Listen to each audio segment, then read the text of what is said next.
everybody. I'm Keith Koontz. We focus on the state capitol, where the governor about to kick off the 2016 General Assembly session with his annual State of the State address. He's got a lot to talk about, with a $500 million budget deficit to be addressed. Our chief political correspondent, Mark Davis, joins us live from the state capitol right now with a preview. Good afternoon, Mark.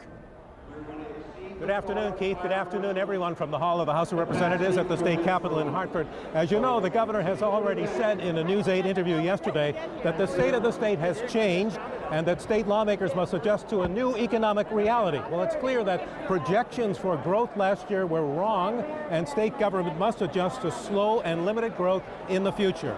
He's planning several themes in his speech, most notably that lawmakers must limit and cut spending. He's proposing a 5.75% cut to most state agencies. He says that Medicaid and public school funding will be protected.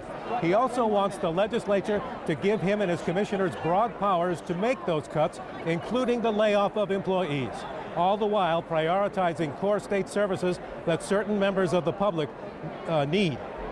Another major goal is to address the state's huge pension obligations to retired state employees and current costs for current state employees. Almost all of the state employee union contracts come up this July.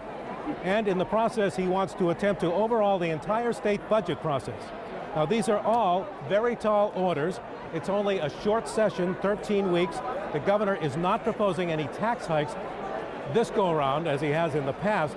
He also says that after this 5.75% cut in spending this year, the state will have to do a 9% cut next year in order to avoid future deficits, because the economy is growing so slowly. He is scheduled to be in here shortly. The state Senate and the House of Representatives is meeting in what we call joint convention. They'll gavel it to order, they'll pledge allegiance, they'll say the prayer, and then the governor will deliver his speech. It's just like the State of the Union address. We'll have a complete summary for you in reaction to it coming up tonight. Live from the state capitol, Mark Davis, News 8.